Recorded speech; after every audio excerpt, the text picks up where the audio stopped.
আসসালামু আলাইকুম সবাইকে। আশা করি সবাই ভালো আছেন, আমরাও ভালো আছি। তো চলুন আজকে আমরা একটা ভিন্ন ধরনের খাবারের রেসিপি দেখাবো। আসলে এই খাবারটা অনেকেই খেয়েছে, আমি অবশ্যই ট্রাই করিনি, তাই আজকে আমি ট্রাই করলাম তাই আপনাদের সঙ্গে শেয়ার করতেছি। এই তো আমি এখানে এই একটা শসা কাটতেছি, খুব পাতলা করে কেটে নিলাম দেখুন। তারপরে আমি বাকি উপকরণগুলো সবগুলো কেটে ফেলবো। তো এখানে মরিচ, পেঁয়াজ, ধনেপাতা নিয়েছি, নিয়ে কাটার পর আবার দেখিয়ে দিচ্ছি আপনাদের। তো এই তো কাটা হয়ে গেছে। এখন আমি এখানে কিছু লবণ দিয়ে দিচ্ছি।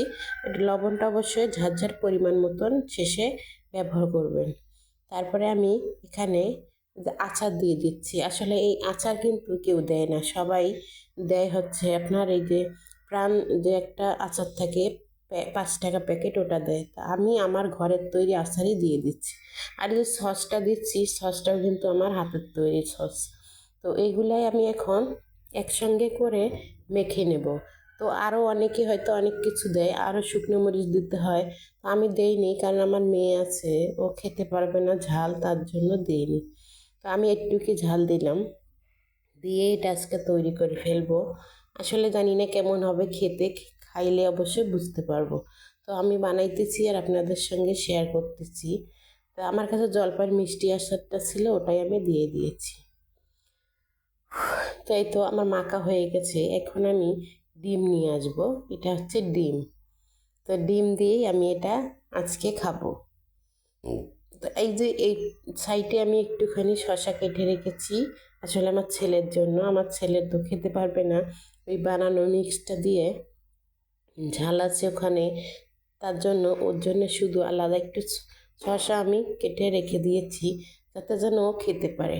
তারপরে আমি এখানে ডিমগুলো, অনেকেই আবার ডিম একটুখানি ফালি করে ভিতরে দেয়, কিন্তু না, আমি একদম পুরোটা কেটে নিয়েছি, মানে একটা ডিম আমি 2 পিস করে ফেললাম, তারপরে দিয়ে খাবো। উম, মনে হয়, আমার কাছে মনে হয় এভাবেই ভালো লাগবে। তাই তো এটা আনামে রেখে দিচ্ছি। আর ওই বলতেছে কাটবে না, আমারটা আমারটা আমি এরকমই খাবো।